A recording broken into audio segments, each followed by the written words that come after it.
Good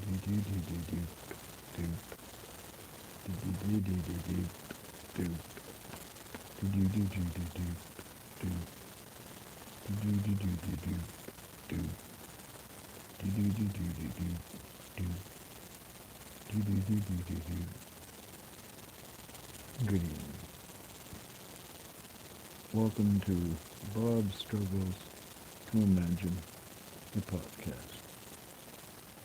As to how exactly this podcast would go and how much work it would be to script it all. Lord, the hard life I've betrayed myself will not be.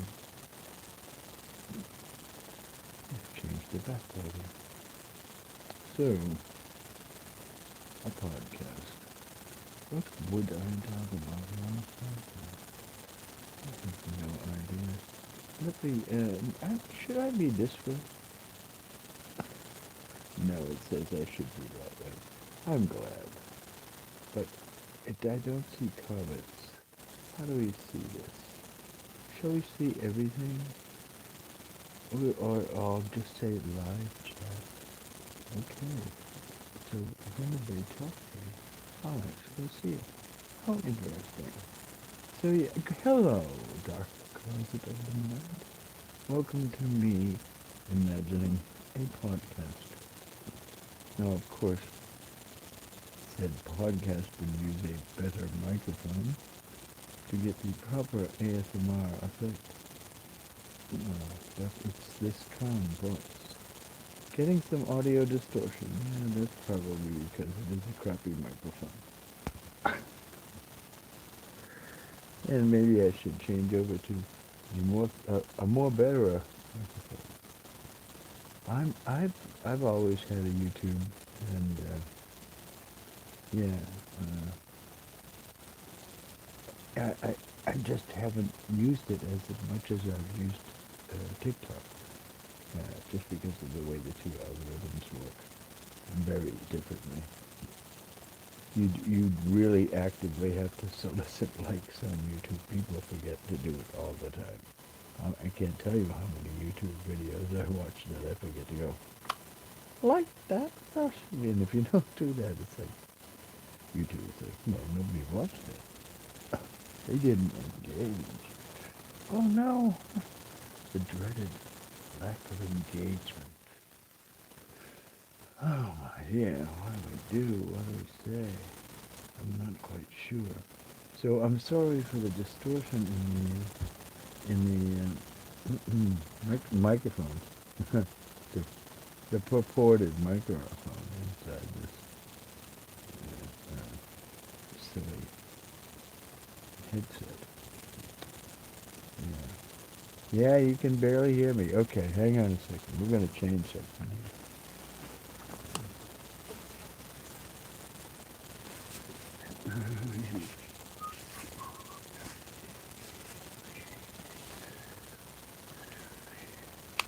I don't know where we stand on these, but let's see.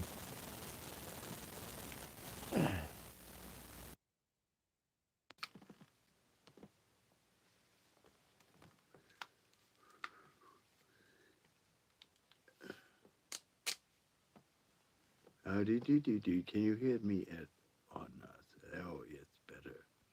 Yes, that's good. Well, so okay, the Bluetooths work right better. This will not be what will actually happen on a podcast. But I think people wanted me to do a podcast just so they could hear me talk. You know, good evening, and in this calm voice. Maybe I don't know to get agitated about some things, but who knows? Who knows? So that that would all have to develop on its own. The show would have to gain its own character and be less than a show and more of an engagement. Your voice like an angle, an angle from heaven. I get what you're saying. Thank you. It's because of the beard filter. Without the beard filter, I don't sound half as good. I'm, I am blessed to have retained a good bit of my voice into my 70s. So I'm happy about that. Hey, how you doing, Grace? Nice to see you here. Welcome. 9 people on my. This is the first time I've done it from the phone. A YouTube live, I think. Yeah. Anyway, imagining a podcast. What would the podcast be about? What would I talk about? Or would I play music? Or would I just kind of talk, to maintain that little vibe of that calm talking guy? A little of both. Oh no, no. I think the music part has to be uh, very sparse. I'm thinking back to uh, I'm thinking back to no. See, the podcast is format isn't really good for a music thing unless you're saying one song or something like that. I think as I said, I think back to Arthur Godfrey shows, and he very rarely played. There was an intro or something like that, intro outro, but other than that, he'd occasionally play, and they just sat around. It was like a bunch of people sitting around having coffee. That's pretty much what the Arthur Godfrey show was. Yeah. Mm. So yeah, an autobiography. No, I can't talk about why I'm playing it because I don't know why.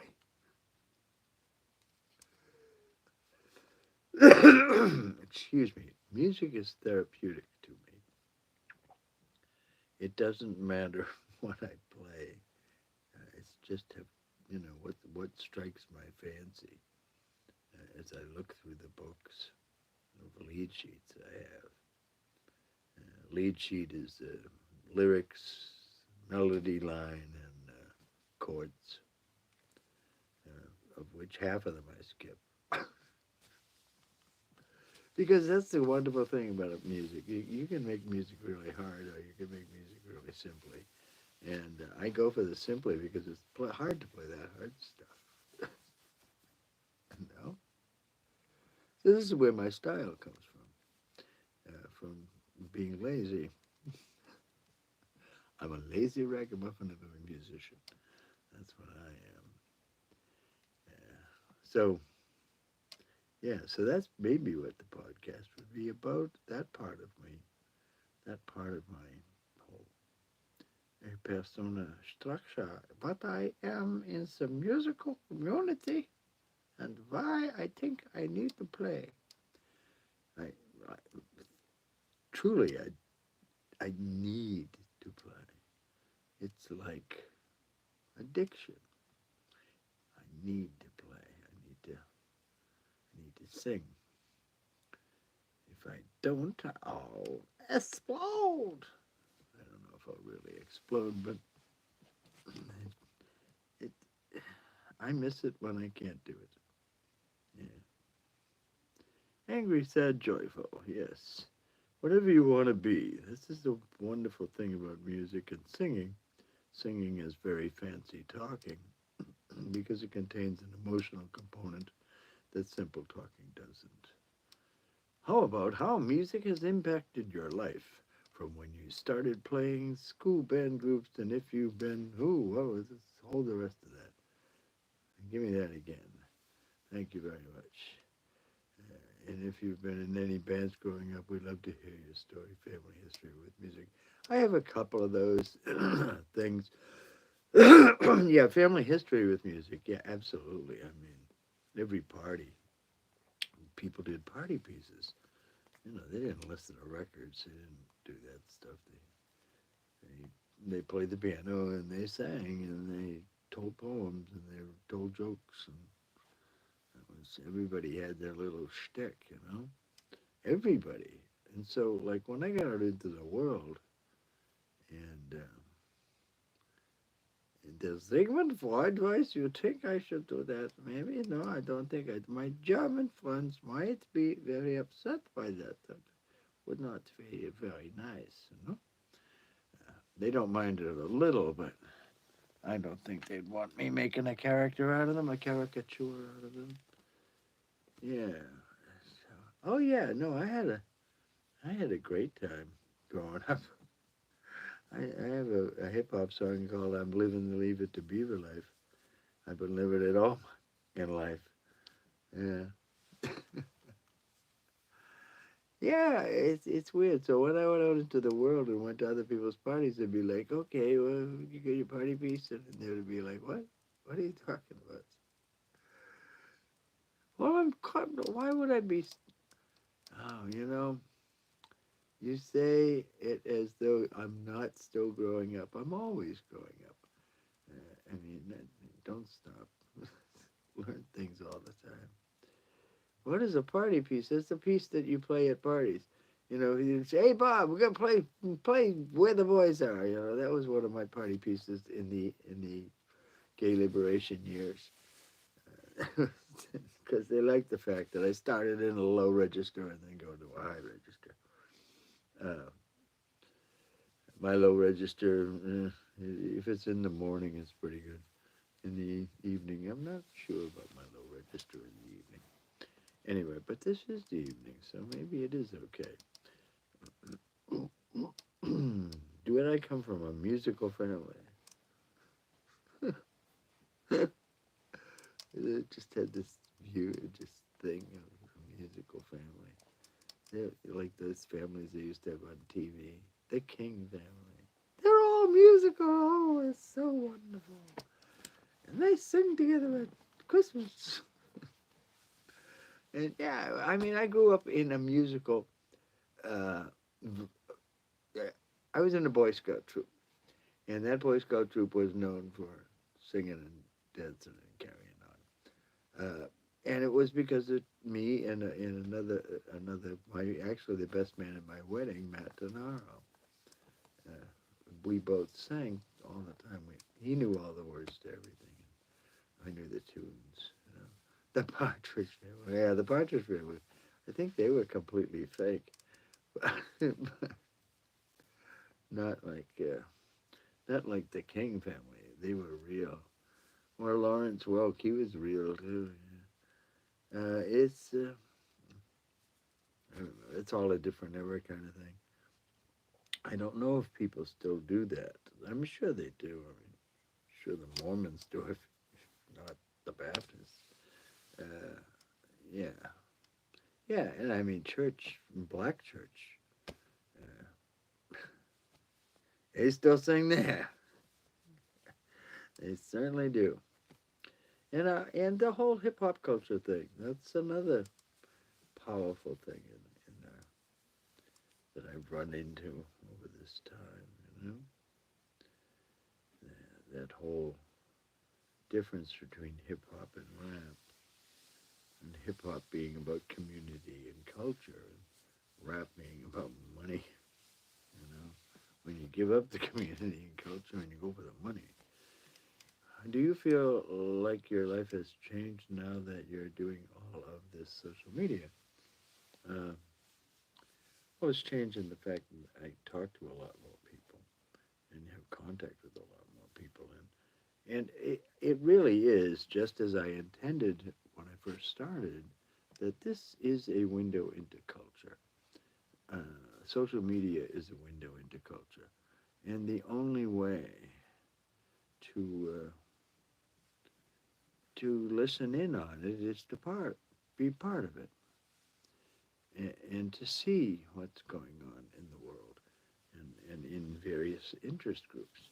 Now TikTok centers around interest groups, so that's a good thing. I have no idea. I have no idea what YouTube centers around. I just let it go and do its thing. I could learn. Yeah, thank you. That's awfully nice of you to say that. You know, I don't know. I don't know. What I'm talking about might be dangerous. You never know. Who knows? I mean, sometimes things that sound so sensible are like so wrong. Yeah. You got to make your own judgments about that. Absolutely, I think. But yeah, if I've helped you by bringing you some kind of hope and trust in the way the world works, that it's not out to get you. I mean, some things are out to get you. Some people have particularly inept times with certain objects. Who wants to be right? No, it's it's so wrong. No, it ain't wrong. That's a lot of the things people accuse being wrong. They're like, what? But it's like, what was it? Oh, there's a thing on TikTok where one of the most involved TikTokers I follow. I think the chat upper really brings everyone together, and I'm always having something to say when someone is having an off day. Well, thank you. Yeah, sometimes that's good. Oh, the streets of Laredo. That's a great song. I've I've decided that the cowboy's not dead until after he talks to this kid, because I just have the hardest time with him talking to the kid when he's dead. It's like really creepy. So uh, maybe he's wrapped up in linen for bandages, but who knows? That's where I'm going. Yeah. Am I okay? What happened? Nothing happened. What do you mean? Why do you say why are you saying you hope I'm okay? I am okay. This is the contemplation of the podcast as to exactly what I would talk about. And of course I'm going to go off on tangents based on people making comments, because that's what I'm really good at. Squirrel. Oh yeah. I'm not smiling. My smile is contagious, and you radiate the videos and streams all the time. Oh, thank you. I have to remember, that's what they're looking for, folks. They want me to smile. It's the famous old showbiz thing. You always gotta be smiling. Hey, you're in the chorus. You gotta be smiling, girl. Keep smiling. That's it. That's it. Dance, monkey. Oh yeah. I don't know if I can do that. No, no, no, no. I was just I was reminiscing and talking about why I play all of these things. It's kind of fun to talk about it with my musical family. Yeah, I miss a lot of them. Yeah, my Uncle John's tenor. Whew. And he was funny. Boy, Uncle John was my godfather. He was funny. My dad's brother. Oh Lord, was he funny. He was an actor. Community theater. He could have pursued it, and they didn't. Uh, they didn't. They didn't think of it as a moral industry, so he didn't go off and do it. After World War II, they had done like USO shows with real big people, and that they after the war was over, they was like, come to New York, come to Hollywood. Oh, we work all the time. You're great. Blah blah blah blah.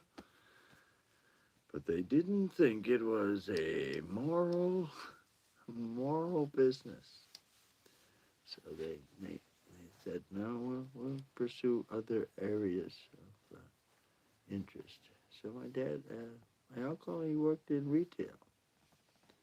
God bless you, homie. Please be safe and mucho besitos y abrazos from Laredo. Ah, gracias, amigo.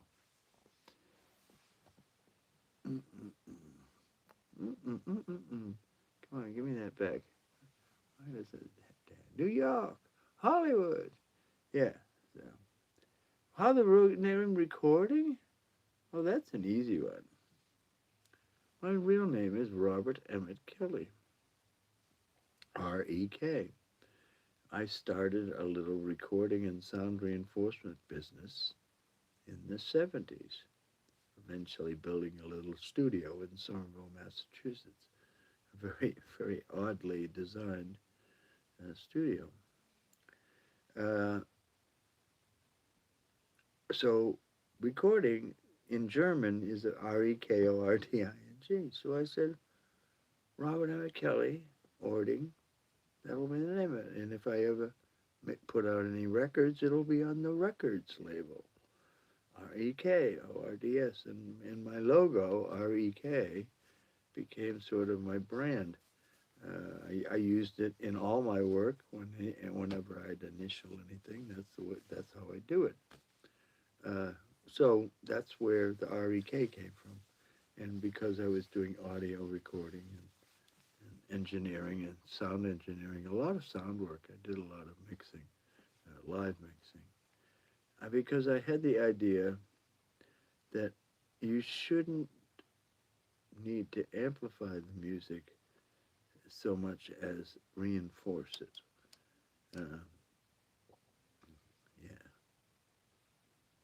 So yeah, and my good friend uh, Paul Fowler, he did uh, the calligraphy for my business card. And that's back when you had to print them out. There was no Vista print. You went to the local print shop to have things made. Yeah, so he did a really cool business card for me. And that's pretty much when the internet showed up and I needed to have a username, that's what I used. I considered it my nom de net. It's like nom de plume, but nom de net, eh? And I've used it for over almost all the platforms. I used to have it as a Gmail address, but they took the address away from me because I didn't use it enough.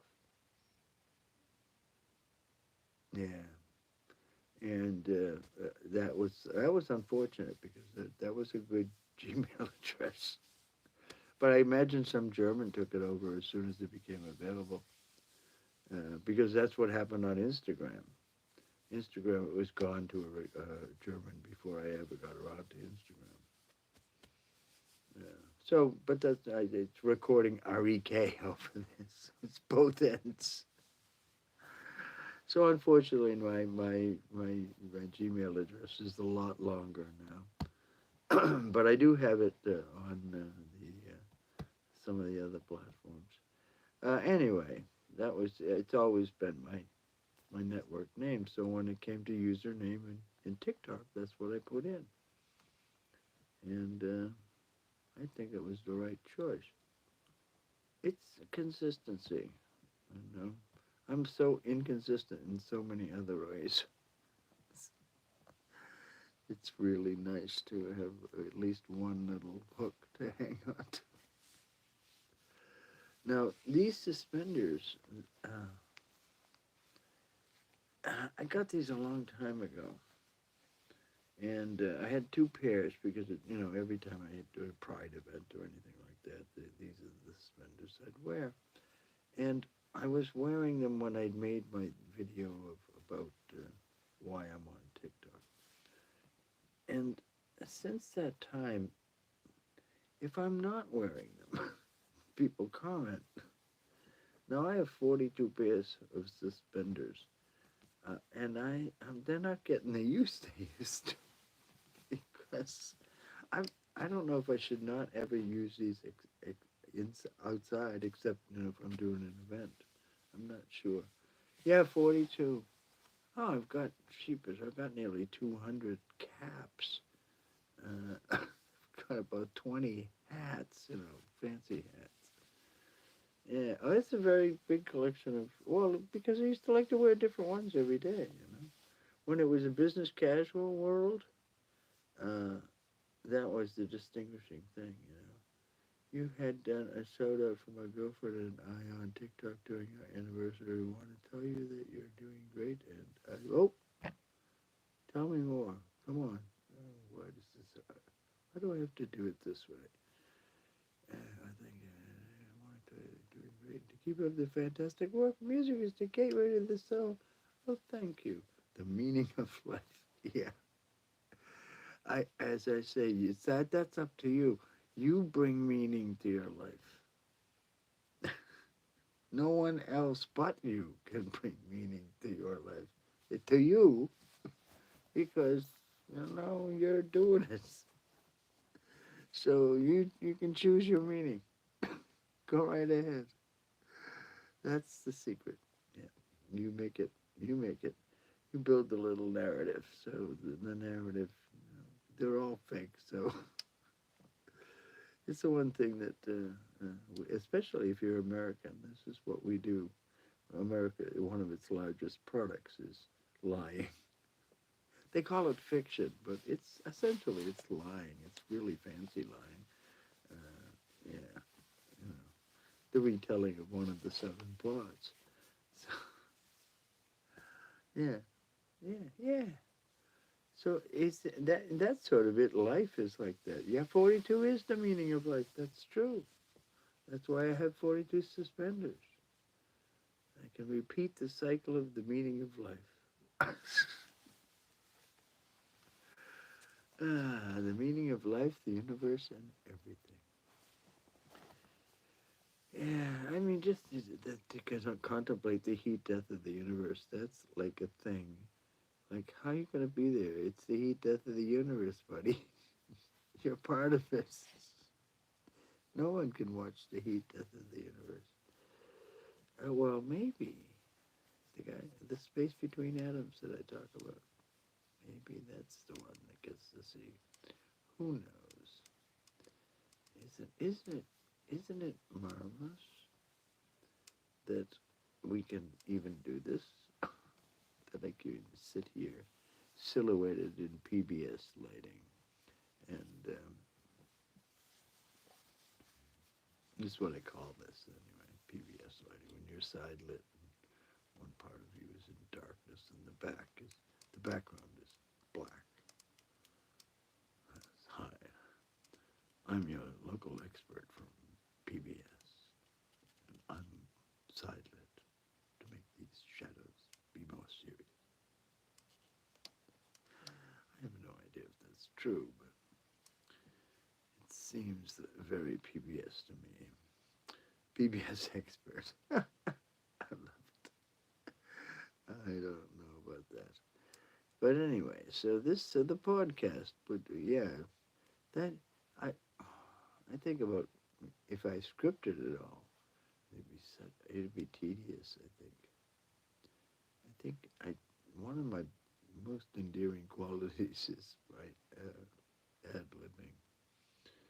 Uh, Either that or that's I just think I'm funnier than I am, and that's probably true.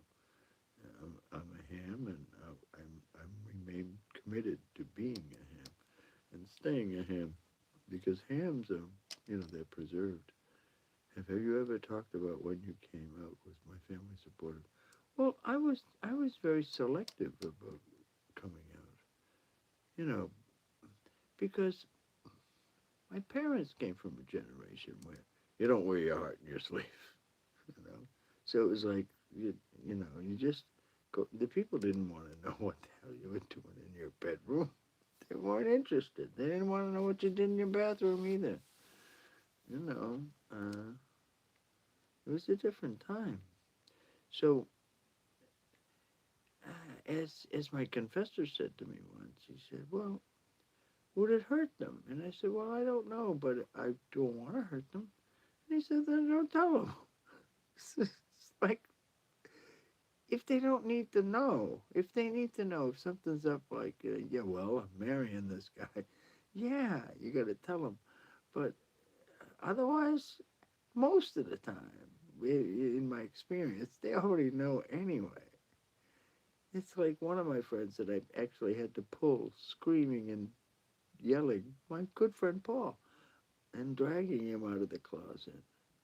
That I said, Paul, everybody knows you're gay.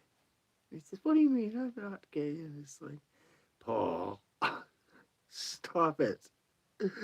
Stop it. Yeah. Yeah, well, you got to do that. But when anything's serious, you got to put a little structure around it, a little discipline, you know. But they do appreciate it when you can be creative. And being creative is important to me. So anyway, where was I? I don't know. It doesn't matter.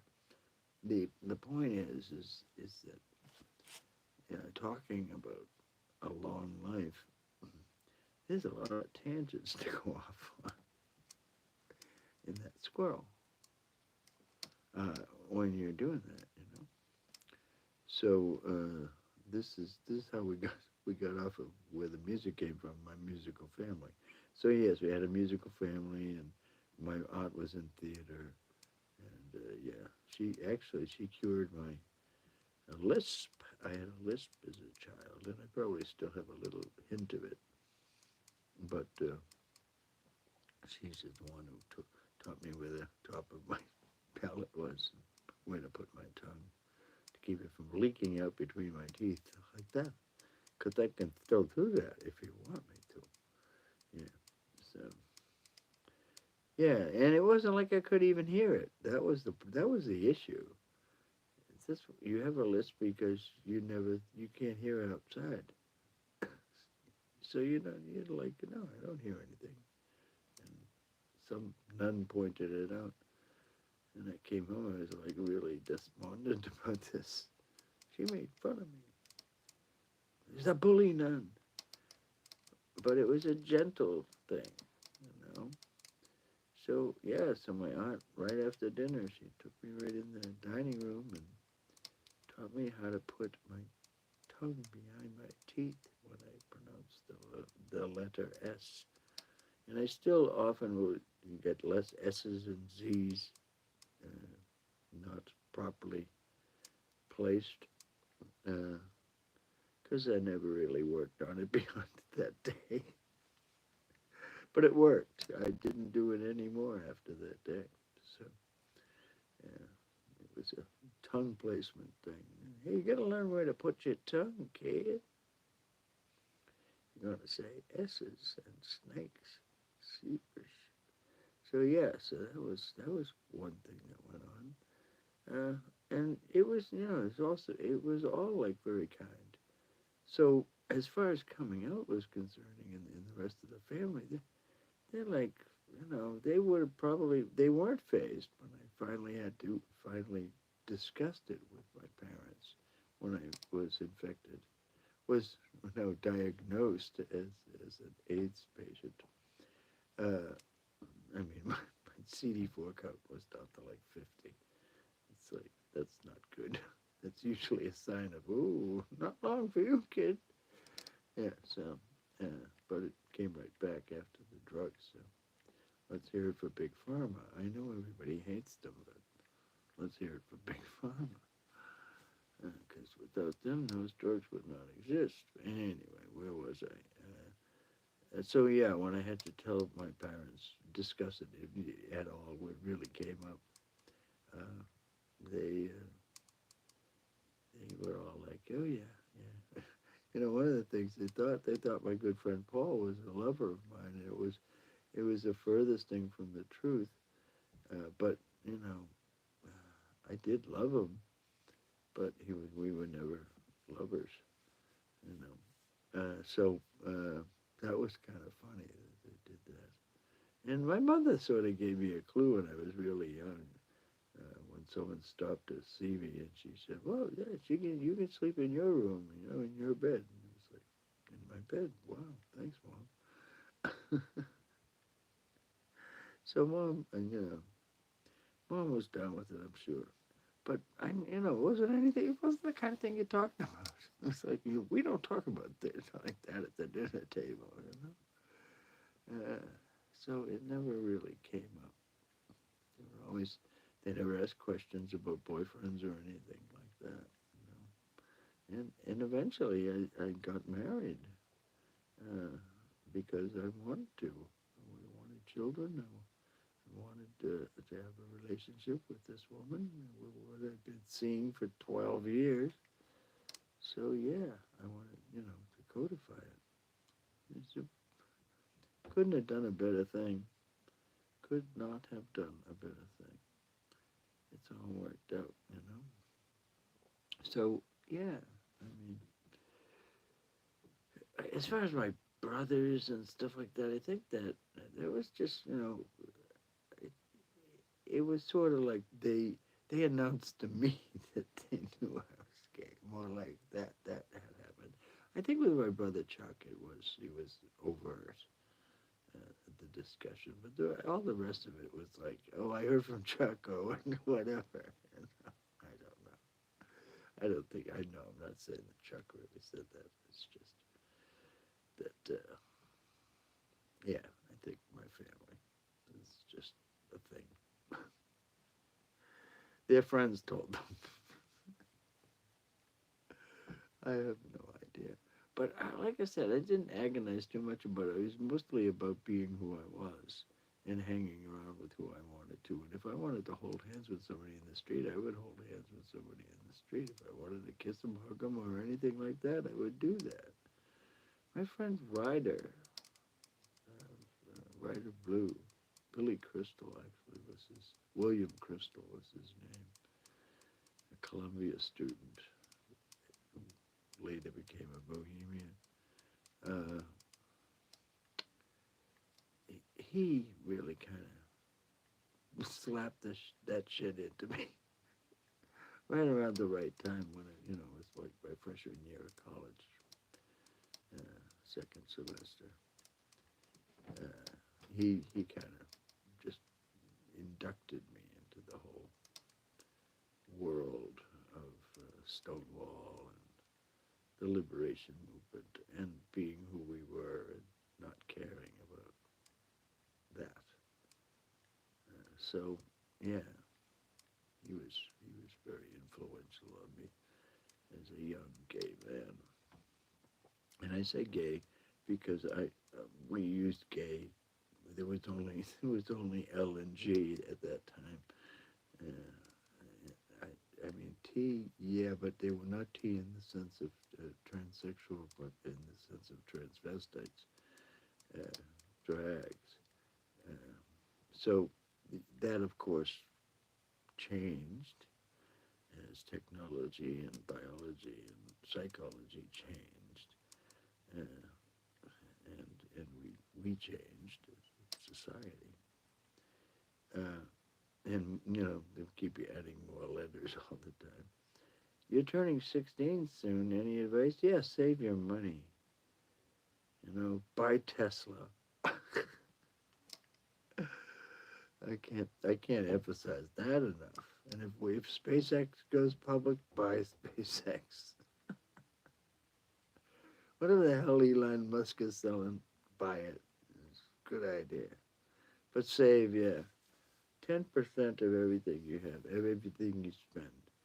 So if you spend $5, you put 50 cents in the piggy bank. If you spend $20, you put $2 in the piggy bank. In the piggy bank, as soon as it reaches $25, you buy a I bond from the U.S. government, treasury.gov. Best investment you can make. Yeah, this is maybe, I don't know.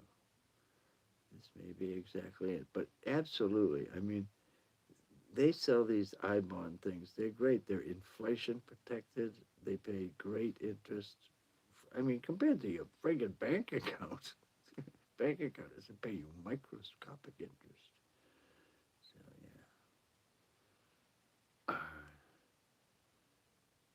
yeah. No, no, no. You just have to. you have to establish the habits of saving. You know, so you just do follow that rule every day that you cannot spend any money beyond the 10% that you need to put into savings. And that is your savings. That's your short-term savings. That's the savings that you use for uh, things that come up. And once you turn it into bonds, I bonds, well, I bonds are liquid, but you make the choice of just sitting on them because they're just going to keep being good, and they're in a safe haven. Government bonds are the safest of havens. The U.S. government is not going out of business so far. Yeah, so that's where I recommend people that don't have anything but savings accounts in the bank that they should be definitely putting them into government bonds. And I guess you can buy $10,000 a year now worth. It used to be only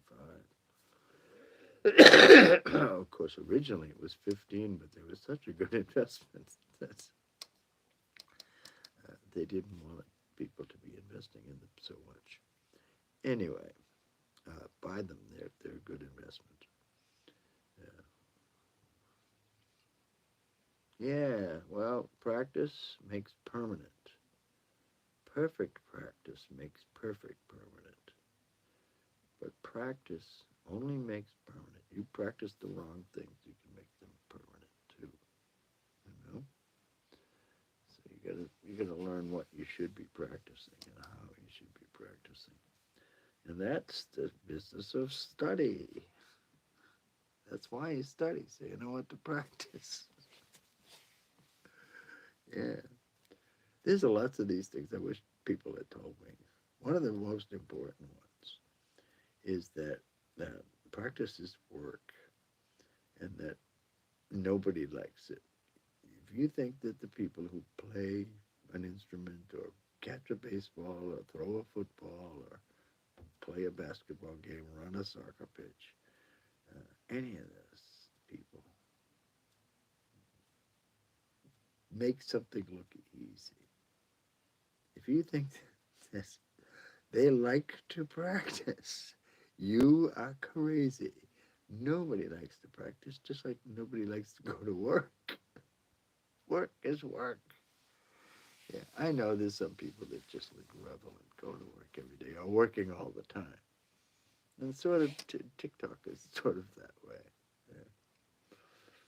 But yeah, Mark Twain wrote an essay. I forget if it's before.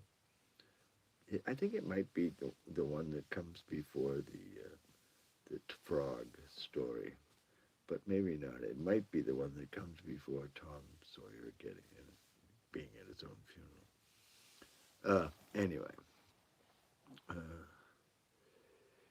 he says that people will pay to drive a four in hand, which is four horses in a coach, all day for the fun of it. They'll pay for this privilege. If you paid them, they'd hate it. And he's absolutely right. It's very funny. It's a funny thing. When it's required, it becomes tedious. When it's something you want to do, then it's not so tedious. So that's what athletes and musicians do is learn how to make that part of what they do that to be joyous. If because if you can find the joy in anything, the work goes away if you stay in the joy.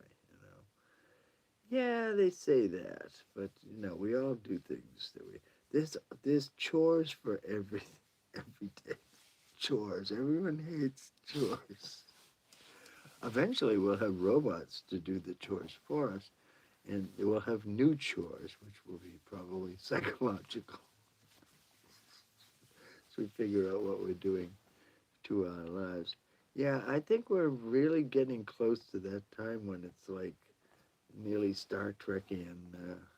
Oh no, you got a replicator. You don't need money. You don't need nothing. You make something out of it. We're almost at that point. The robots for sure. They're coming. The robots are coming, and they're gonna do the dishes, and they're gonna mow the lawn, and they're gonna, hey, go change my tire. Hey, take the battery out. Go down the store, get a new battery, and put it in it. I mean, it'd be like having servants again, because middle class people in the 19th century, early 20th century, had servants to do all the things that we have labor saving devices to do ourselves. Yeah, I've seen it happen in business. Everybody answers their own mail. Everybody is inundated with email. Everybody, it's the, the discipline of those is that business is gone. It's like they think if they have a meeting, they're doing something, and so their days are filled with meetings. They're going from meeting to meeting to meeting. It's insane. It's truly insane. Oh no! It won't. Artificial intelligence will only enhance human creativity. Believe you me. Once bigger people figure how to use this stuff, it's like everything. It's a who the hell thought of that? This guy or that girl or well, whoever. This dog. Yeah, I mean, it's just it's the way the world works. People stand on the shoulders of the giants that have gone before. And they say, hey, if I do this, I can make television. This kind of thing. Yeah. Yeah, I had a band. Yeah, the band was called Fire Department. You can hear that music on TikTok. Not on TikTok, on any of your preferred streaming platforms. Just look up Bob E. Kelly, okay, and you'll see all of my stuff. Bob space E space Kelly, because I'm Bobby Kelly to all my friends. Yeah. So there's another thing that's been consistently used throughout my lifetime as far as nomenclature is concerned. My nickname is Bobby Kelly, the whole thing. But in order to make it distinctive, I spelled it Bob E. Kelly because it was there. So Bob E. They called me Bob E. a lot. I had some friends that called me Emmett, not for very long. Emmett's good though. I like Emmett. I've seen your newest stuff. I guess I haven't looked at the older stuff. Yeah, the retrospectives. I think is what I call the album. Fire Department retrospectives. Recording retrospectives. I forget what the name is. It's been so long since I looked at. Yeah, it's fun though. Yeah, during the album era, exactly. But we didn't. We only released one single, and that was the "Run Away with Me" and "Hakataka." Yeah. No, we were not firefighters. We chose the name Fire Department because the fire department catalog had really cool pins, and there was one with the fist with lightning in it, and that's what we used for the insignia for the band. And you could buy the pins and pen. There was all sorts of promotional bullshit we did. Yeah, yeah. The lightning fist. Yeah. The lighting brigade, the brigade that's in charge of lighting and electricity, is making sure the power's off, all of that stuff. That that brigade, they have a symbol, and the symbol is the electricity symbol.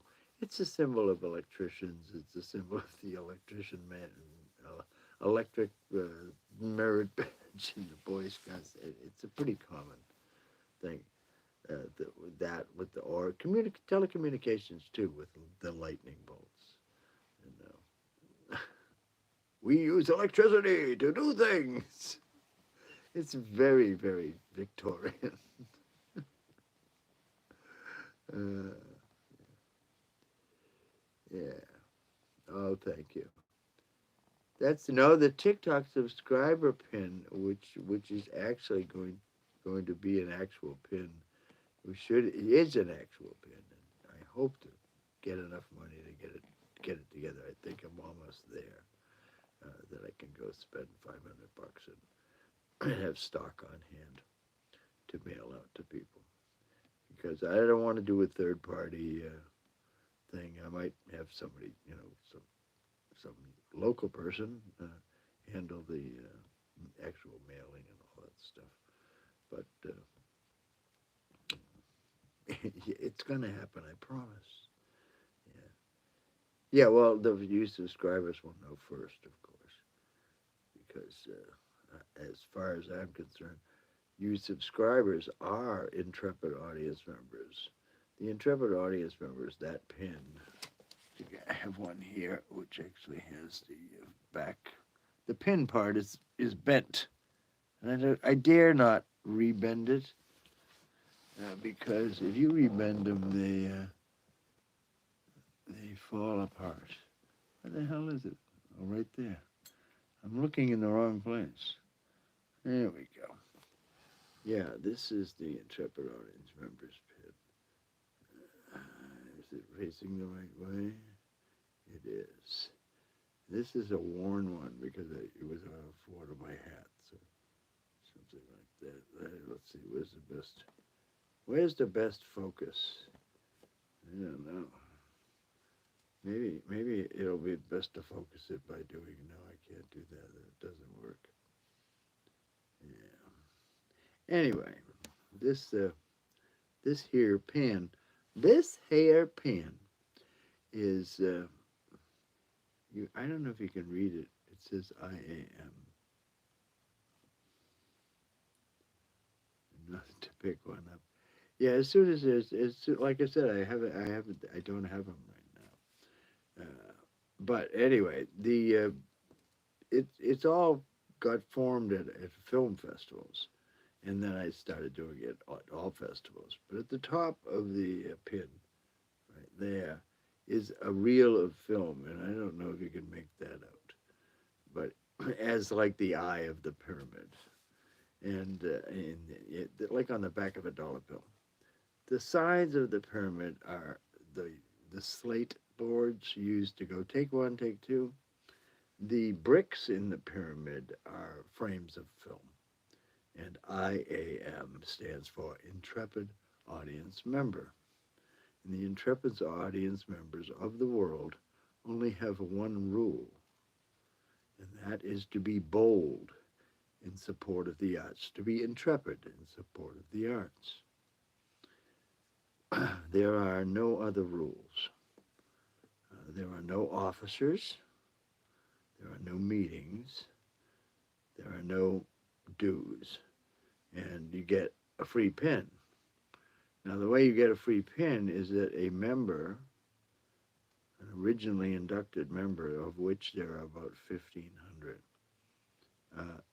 has to buy the pin for you and give it to you and make you swear the oath.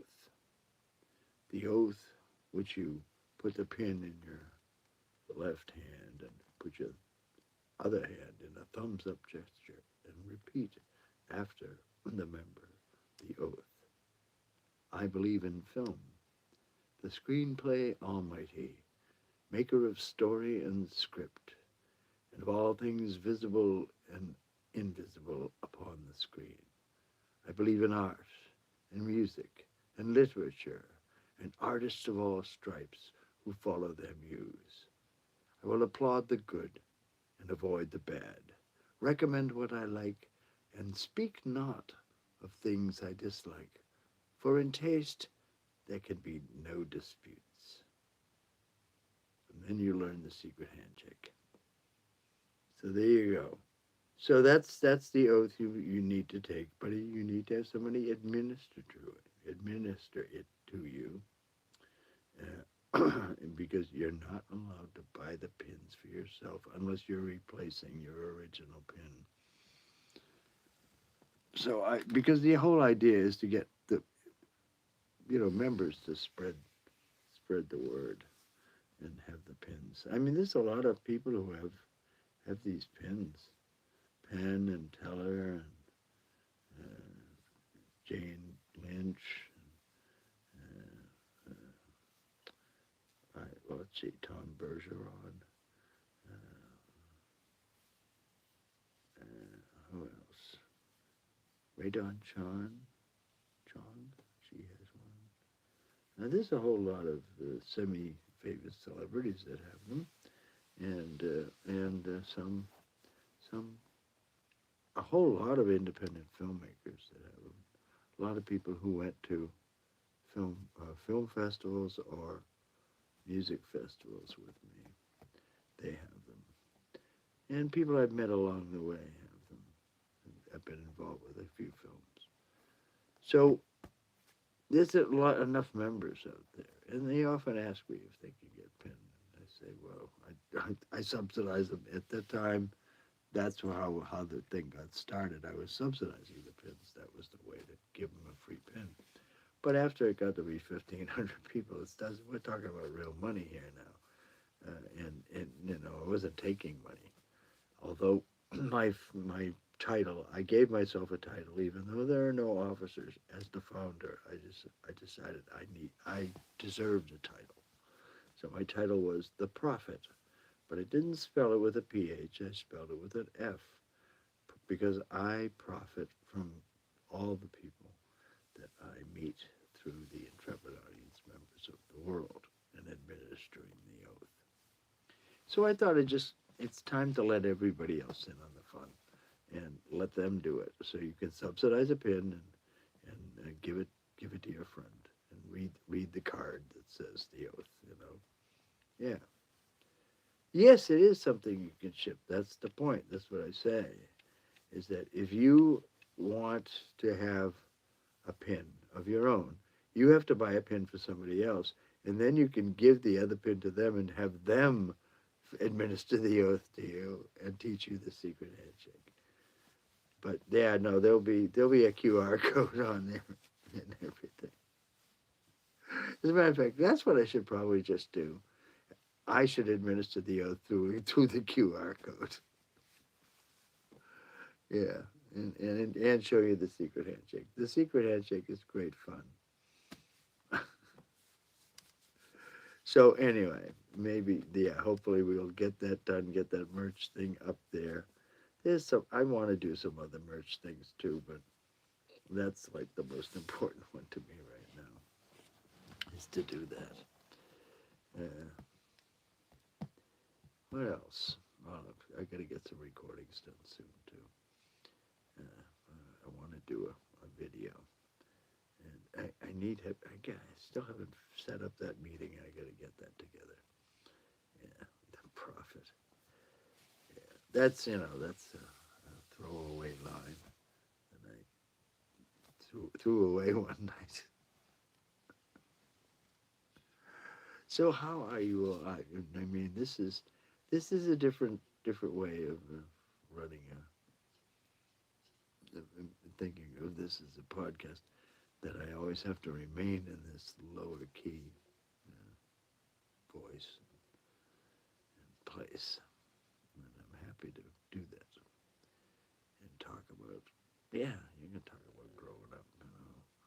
Got tons of stories, and I probably have told them a million times. So no, not literally a million times, but hundreds of times.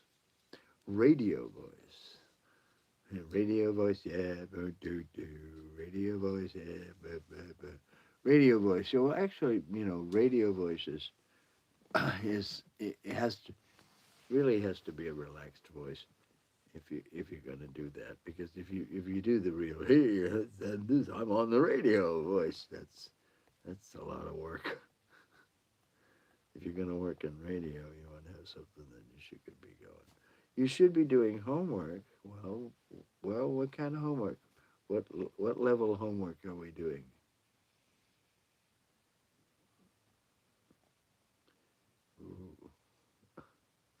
specific, Bob. Uh, how can we help? No, I just want to know what kind of homework it is. That's all. I mean, I'm sure they're quite capable of doing their homework.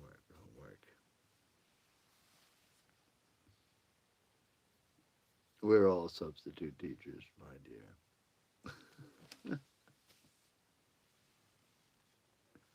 It's one of those things. Math, social studies, LOL, computer literacy. Now, let me tell you, I'm I'm really qualified to teach you about computer literacy. Some people would think that that's quite unusual, you know. Uh, Coding homework and networking. Oh, networking is the worst. Where the hell are them packets going? What? Who's sending those? Where? How fast? What? Yeah, it's amazing that that works, but it does. It's amazing. Internet protocol, the whole damn thing. You work in IT, you do for 12 years. Yeah, I had a career in. See, the telephone company really started this whole digital thing. So I've been around that a long time. Oh yeah, we're helpful. We're helpful. Strangely enough, I mean, people say, "But you're 70, Bob." It's like, yeah, but you forget, it was my generation invented computers, bitches. So don't be surprised that one of us can keep up, or a few of us can keep up. Yeah. Although I have friends in the who are brilliant computer people, but bigger computers, they can't do any of this social media stuff. They're like, what? What's that? Yeah. So you want a T-shirt with me saying what? That whole thing? That whole spiel? I don't know. Yeah, that's the other thing. Finding out what are the catchphrases. Yeah, saying the catchphrases. Oh, I see. We invented computers, bitches. Yeah, that's probably true. I should make that up. I should make that one. Yeah, yeah. What do you mean? Do I have a TikTok? We invented computers, or whatever. You could probably do it for all the brands. That would work. You can how to work an Excel, an Excel spreadsheet. What are you crazy? Man, I used to go crazy. I had super macros. Man, the people who I worked with were like, "Yeah, Bob will make something. They can make a spreadsheet button for that. Just have a button. We'll press the button. Form preliminary estimate. Add EBIT. All that. Generate the what was the other thing they always wanted? Oh, a quality risk assessment. What did it not? It wasn't quality risk assessment. It was a quantitative risk assessment. Yeah, I had to quantify it. I mean, the risk was the same almost all our friggin' projects, but they made us go through this ridiculous process. But that's neither here nor there. No. It's kind of it's you don't have to. You can just say, of course, just the whole thing of people don't think anyone over especially youngsters, they don't think anyone over the age of 30 knows how to do anything with their phone. A landline, you fixed a landline? What a good boy you are. What a good boy are you? You fixed a landline. I still have a landline, mostly because it's kind of a good idea around here because the cell service is miserable in the middle of the forest. Yeah. Yeah, fiber optics. And when you go to fiber optics, you really kind of lose the true advantages of a landline. The landlines, the battery comes from the central office that makes them work. Uh, they still do paper billing. Yeah, that's somebody who's just wants to do paper billing. I'm sorry, that's just some moron in accounting who, I want paper. It's like, no, what's wrong with you? You're costing the company millions. But anyway, I digress. Uh,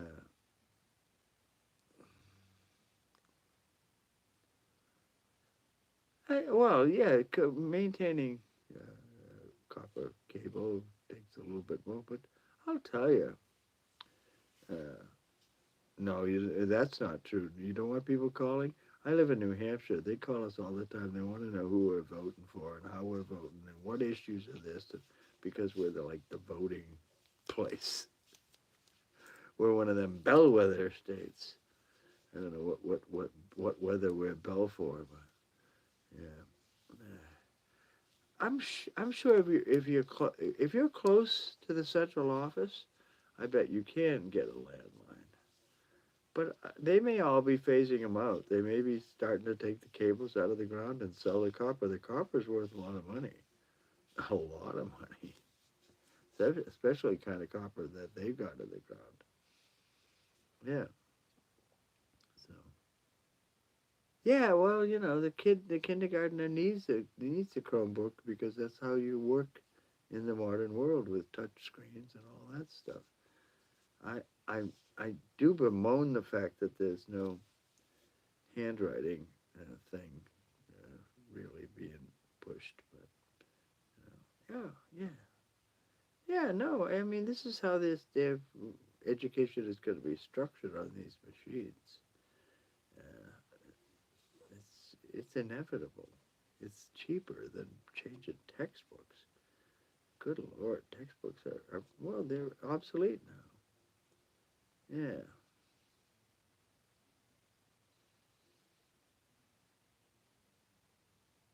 Oh yeah. Well, that's they think they're kids. They're hard on equipment. Kids are always hard on equipment. Yeah. It's that's I think that's a given. The kids are going to be hard on equipment. And if they're going to give kindergartners Chromebooks, well, they better make them pretty unbreakable because I didn't mean to. I mean, I don't let people bring coffee into my studio because, they spill it. Coffee is magnetically attracted to the most expensive piece of equipment in the room. So, as far as I'm concerned, in the control room, no coffee. I don't want the chance of it being spilled at all. You can have a bottle of Coke, but you got to keep the cap, and or if you want water, you got to have one of them bottles. But yeah, coffee, anything that can stain things is also attracted to white shirts. Yeah, yeah. Well, high school is just even more likely. That you look at Tom Brady; he throws his around. Yeah, yeah. Well, we had overhead projectors, rolling TVs. We film, film. Actually, 16 millimeter films. Uh, what else did we have? Well, of course, recordings, tapes. There were tapes of things. Yeah, so it was kind of cool. Oh, I mean, I'm no, they demand to have them anyway. They want to borrow your phone. I mean, yeah, they got to learn how to use this stuff. There are conventions that are useful to them, and it's going to be how everything works. You want to get any information, you're going to hit a touch screen. You're not going to be writing a note or writing a check. I mean, golly, does anybody write checks? I see people at the store writing checks. You go, what are you, nuts? Oh, I like to have the record. It's like, what are you, nuts? Yeah, this is all possible. There are a million ways to manage your money. Consolidators that put it all together in one place. I have a checkbook. I mean, there are times when I need to write a check that somebody, I got to mail it to them or whatever. But most of the time, it's, PayPal. Thank you very much. And thank you, Elon Musk, again. Uh, yeah, it's, so things get done by people doing things. Never at the grocery. Oh, we're not going to know what the effects of locking all these kids up, not having them in a viral pool for 2 years is going to have an effect on it. That's I'm more worried about that than how the how the video games are going to ruin our children. You know, I mean, it's like people are like, "Oh, all he does is stay in front of the video game." Yeah, there are people who get paid to do that. Yes, there are tournaments. There are, it's like just a different, it's an intellectual sport. Yeah, I'm sure you did in high school. You got paid in checks or cash. Cash was king when I was a kid. Yeah. The ultimate social experiment, locking people up. Well, they already do that. I mean, people are locked up in TikTok all the time. Just chasing a position on a leaderboard or whatever. I mean, it's there's an amazing new new to me potlatch culture going on in TikTok right now. The kindergarten that's going through COVID like this because the eighth graders. Oops, give me that. Give me that back. Thank you. Going to high school, I was showing the signs of stunting for social development. Yeah, I mean, they need to be around other kids. It's like puppies, you know. Well, yeah, TikTok has an educational effect, bad and good. And the thing about TikTok is that they feed you what you like, so they very much keep you in a bubble. But oh, you like that subject, we'll keep. You like Nazi propaganda, we'll keep sending you Nazi propaganda. Whatever it is you like, they keep sending it to you. I make it a joke when I say Nazi propaganda, but you get what I mean. All of it, all of the woo pitch, all the woo that gets pitched in the world. They say, oh, we don't want any of this business. We don't. You can't say follow me. You can't do that. Blah blah blah. And I'm saying, well, no, you can't say follow me. But, well, if Jesus was on TikTok, no, he wouldn't last with that. Come follow me. Oh, that's it. You're banned for promoting your own self, trying to coerce people. It's like what? What? It's weird. It's very weird. Well, I've been on for an hour and 13 minutes, and if this is going to be a podcast, well, I think an hour is probably long enough. Yeah. So so maybe that's what we'll take up next time that I decide to do. Bob contemplates a podcast. Or did I didn't say complicated? I said something else. But maybe that'll be the next title.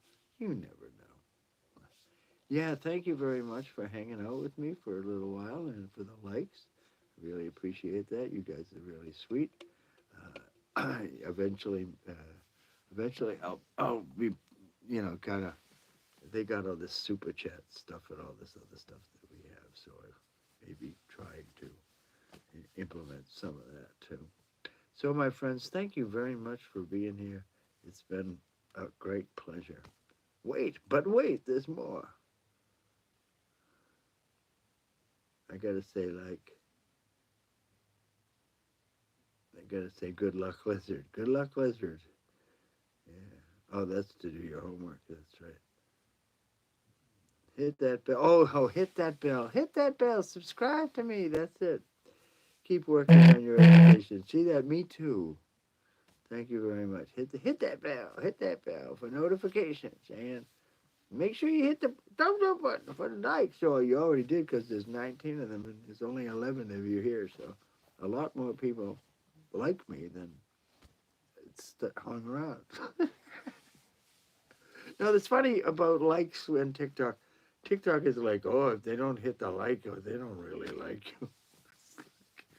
I've watched tons and tons of videos and forgetting to hit the like. It's terrible. It's a terrible habit. So, my friends, thank you. None of you did that. I can see that. I can see that. This is a good thing. So please, I can close. I can close with the same closing. Why not? Remember, you are the unique you in the universe, the only you in the universe. No one is better at being you than you. And when you, no one is better at doing something than you do it, that makes you the best. So in order to be the best, be you. I love you just the way you are. Play nice.